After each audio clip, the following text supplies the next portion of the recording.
우리 주 예수 그리스도로부터 은혜와 평강이 여러분 모두와 함께 하시기를 바랍니다. 이 동서고금을 막론하고 권력은 나눌 수 없다 라고 하는 속설이 있죠. 이 태종 이방원이 태조 이성계, 아버지인 태조 이성계에게 칼을 겨눈 것만 보더라도 이 권력은 부자지간에도 정말 나눌 수 없는 것인가 봅니다. 이 권력의 속성이라고 하는 것이 그렇다는 거죠.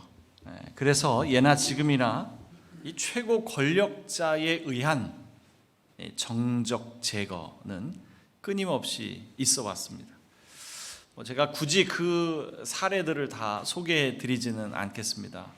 최근 있었던 한 가지 예만 좀 들어본다면, 러시아의 대통령 푸틴의 정적이죠.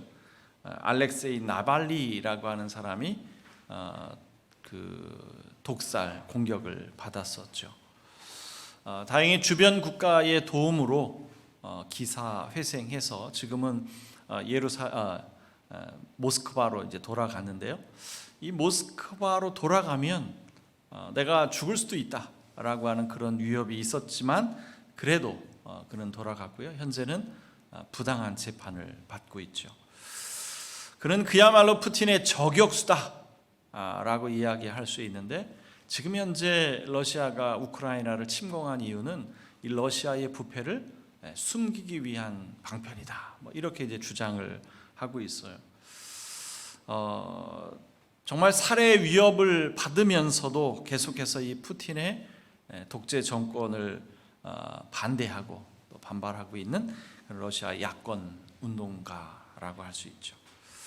21세기를 살아가는 오늘날에 여전히 이런 일이 벌어지고 있다는 것이 믿겨지지 않습니다만, 이 권력이 가진 이 삐뚤어진 속성이 이와 같은 비극을 만들어내는 것이 아닌가 싶습니다. 오늘 복음서에 등장하는 또 한 사람,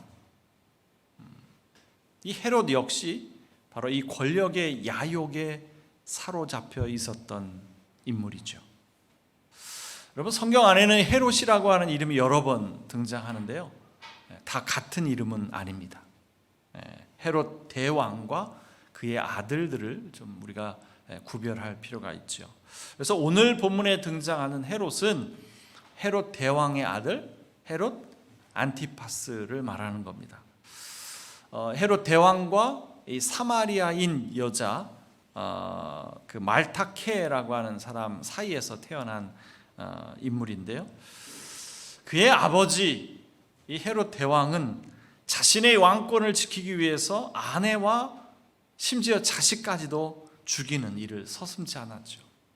정말 광기 어린 잔혹한 독재자라고 할 수 있는데요, 그의 아들 헤롯 안티파스가 바로 그런 광기를 물려받은 그런 잔혹한 인물이었습니다. 자신의 왕권을 위협하는 사람이라면 그 정적들은 모조리 잡아다가 죽이는 그런 악독한 인물이었죠. 여러분 잘 아시는 것처럼 그에 의해서 희생당한 사람이 있죠. 우리 성경에 소개되고 있는데요, 바로 세례 요한이죠. 그러니까 이 헤롯 안티파스에게는 이복 동생 헤롯 빌립이라고 하는 사람이 있었는데, 그의 아내인 헤로디아를 아내로 삼은 거예요. 불륜을 저질러서.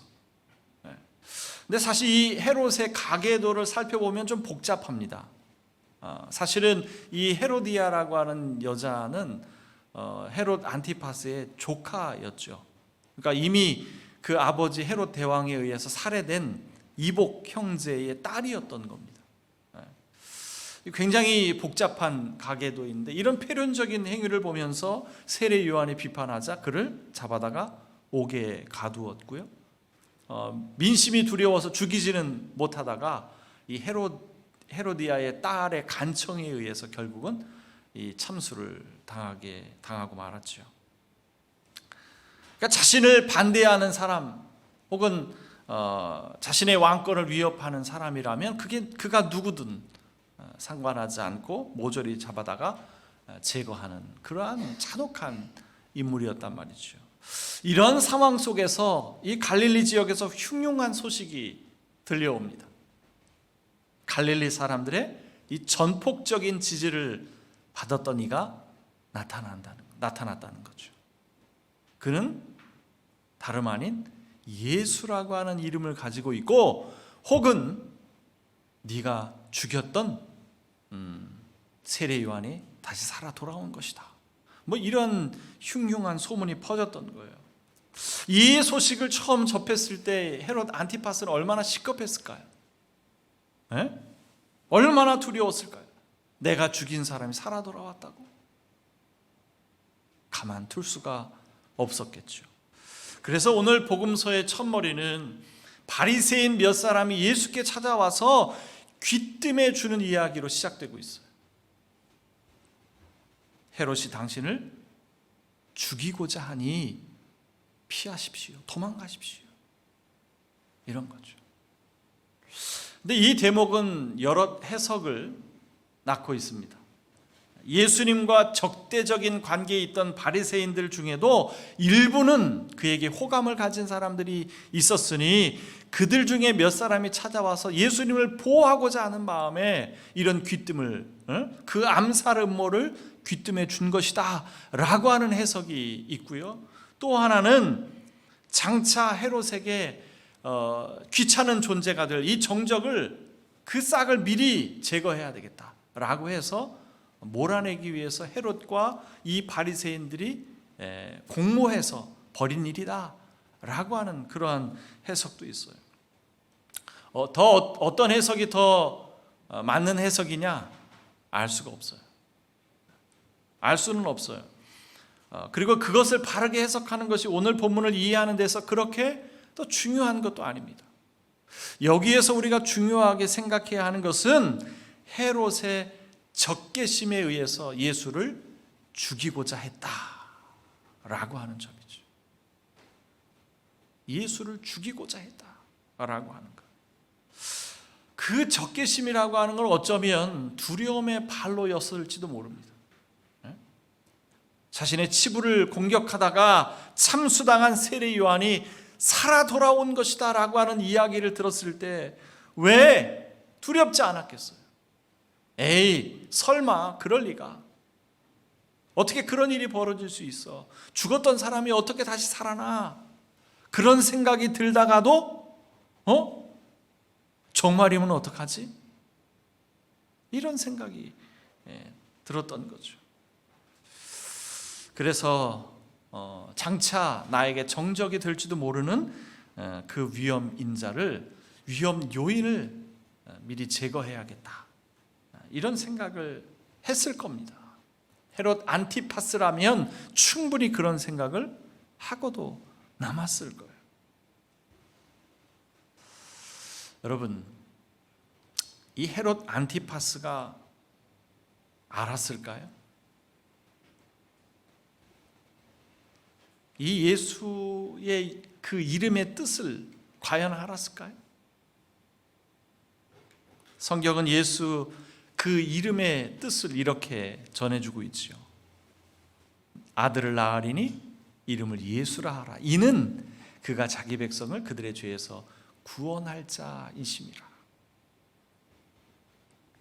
그는 자신이 극악무도한 죄인이라고 하는 사실도 몰랐을 것이고, 더더군다나 자신이 죽이려고 위협하는 예수라고 하는 인물이 자신을 그 죄에서 구원할 자라고 하는, 그 구원할 구세주라고 하는 사실은 더더군다나 몰랐을 겁니다. 그러니 자신의 권좌를 유지하는 데 있어서 조그마한 위협이 된다 할지라도 모조리 잡아다 죽이려고 했던 것이겠죠. 이 헤롯의 칼날이 서서히 예수님의 목을 향해 오고 있다는 이야기를 들었을 때 예수님은 두려워하셨을까요? 그럴 리 없죠. 예수님의 비장한 말씀을 들어보십시오. 가서 그 여우에게 전하기를, 보아라, 오늘과 내일은 내가 귀신을 내쫓고 병을 고칠 것이요 사흘째 되는 날에는 내 일을 끝낸다 하여라. 그러나 오늘도 내일도 그 다음 날도 나는 내 길을 가야겠다. 나의 앞길을 막을 것은 없다. 아무리 죽음이 나를 위협할지라도 나는 내 할 일을 해야 할 것이고 내가 가야 할 길을 갈 것이다. 이런 말씀이죠. 십자가를 향해 가시는 주님에게 어떤 것이 위협이 될 수 있었겠습니까? 십자가의 길을 가로막는 것이라면 모를까? 지금 예수님에게 죽음 따위는 전혀 위협이 될 수 없었습니다. 나를 죽이겠다고 달려드는 그 헤롯을 향해 그래, 내가 너를 위해 죽어줄게. 내가 너를 위해 죽어줄게. 단 오늘과 내일은 나에게 주어진 일을 다 마치고 귀신 들리고 병으로 고통받는 사람들을 위해서 내가 해야 할 일은 다 하고 그리고 나서 내가 널 위해 죽어줄게. 이런 거잖아요.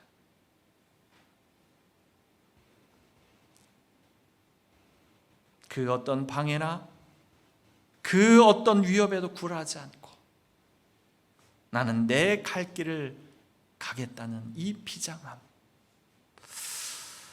여러분, 정말 예수님 멋지지 않습니까? 저는 오늘 이 말씀을 읽고 묵상하면서 정말 다시 한번 예수님께 감동받고 정말 멋진 분이구나 이런 생각이 들었는데, 정말 이렇게 멋있어도 되는 겁니까? 네? 우리가 예수님을 안 좋아할래야 안 좋아할 수가 없죠. 생각해 보세요. 예수님이 지금 왜 죽음도 두려워하지 않으면서 내 갈 길을 가겠다 이런 말씀을 하시는 겁니까? 그 길이 어떤 길입니까? 십자가의 길이잖아요. 죽음의 길이잖아요. 누구를 위한 죽음입니까? 예수님 자신을 위한 죽음입니까? 아니잖아요. 당신을 위협하고 당신의 이름을 더럽히고 당신의 은혜와 자비를 퇴색시키는 그 어리석은 인간들을 위한 죽음이잖아요. 그것도 모르고 어리석은 인간들은 예수님을 위협하고 있는 겁니다. 그런데도 예수님을 위협한 이가 헤롯 한 사람뿐이겠습니까? 과연 그럴까요? 예수님을 위협한 사람이 헤롯 한 사람이냐고요. 오늘 본문에 등장하는 이 헤롯 안티파스라고 하는 인물은 예수님을 위협하는 모든 인간을 대표하는 상징적인 인물일 뿐입니다.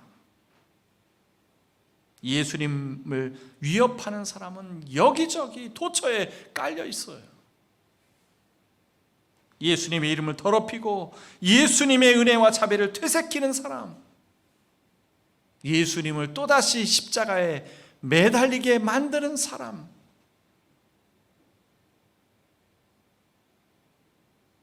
여기저기 없는 곳이 없죠. 우리는 아닐까요? 우리는 아닙니까? 예수님을 위협하는 사람 아니에요? 예수님을 믿는다는 사람들 때문에 오히려 예수님을 제대로 보지 못하게 하고 있는 것은 아니에요. 예수님을 있는 그대로 볼 수 있어야 하는데 그 순전하고 온전한 예수 그리스도의 사랑을 있는 그대로 볼 수 있어야 하는데 예수님을 믿는다는 사람들 때문에 굴절되고 왜곡된 예수님이 비춰지고 있는 것은 아니에요. 이토록 예수님을 드러내놓고 노골적으로 위협하는 사람들도 있지만 예수님을 믿는다는 사람들, 의도치 않게 예수님의 이름을 더럽히고 예수님의 은혜와 사랑을 퇴색시키는 사람들, 그런 사람들도 역시 예수님을 위협하는 사람이라 할 수 있죠.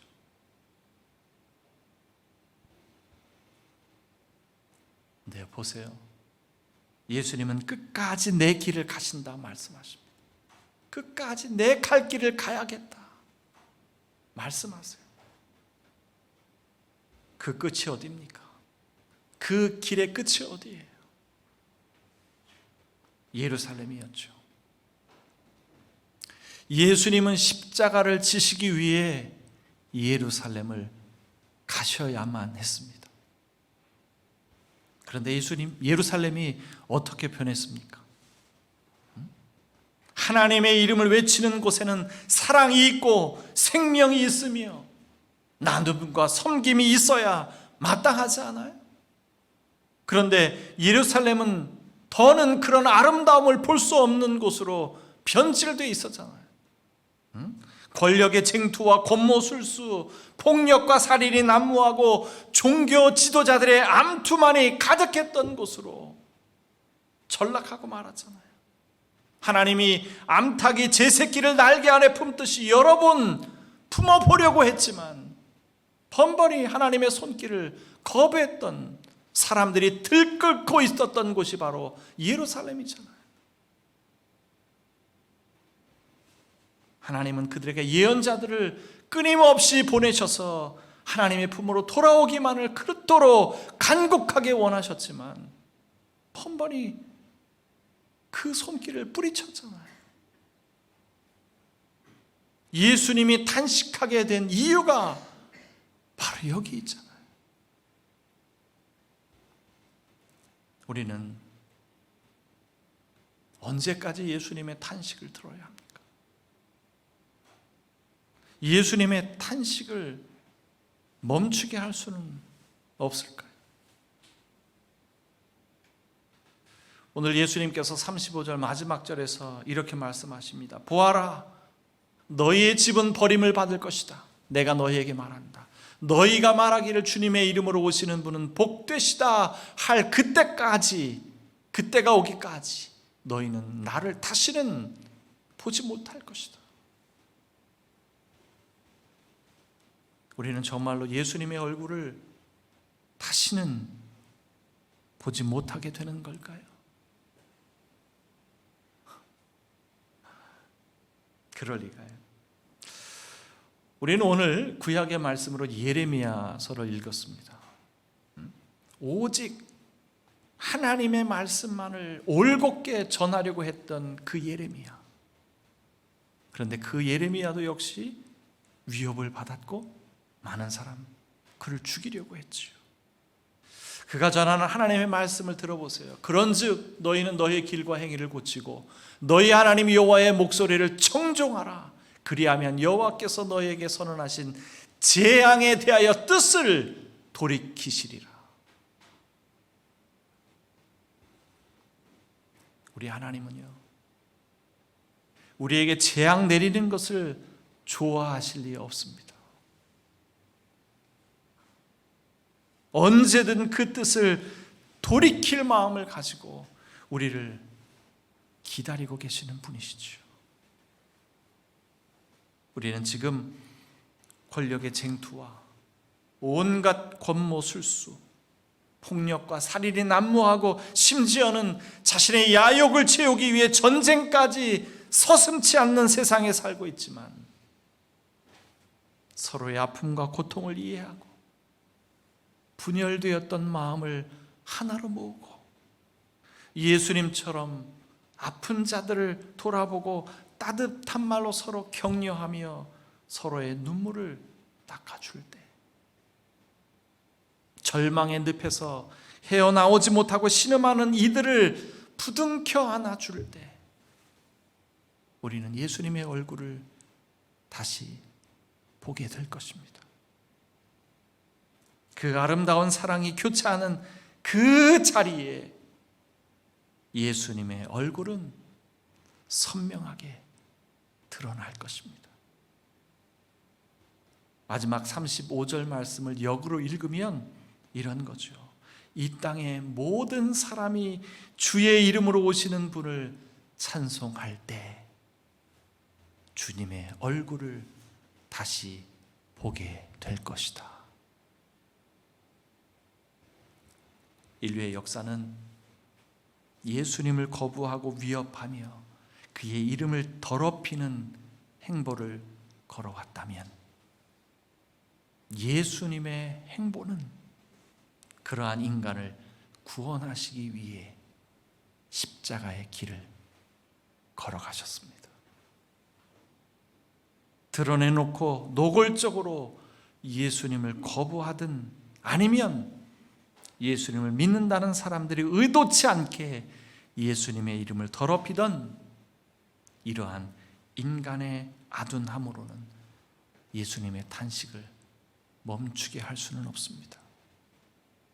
오늘도 내일도 그 다음 날에도 내 길을 가야겠다 말씀하시는 예수님의 뒤를 쫓아 우리도 십자가의 길을 걸어갈 때 예수님의 탄식은 멈추게 될 것이고 예수님의 입가에 미소가 번지게 될 것입니다. 예수님과 함께 십자가의 길에 동행하는 사순절 40일이 되었으면 좋겠습니다. 그 끝에 완연하게 빛나는 부활의 봄빛이 여러분의 영혼을 환하게 비추었으면 좋겠습니다. 모든 지각에 뛰어난 하나님의 평강이 그리스도 예수 안에서 여러분의 마음과 생각을 지킬지어다. 아멘.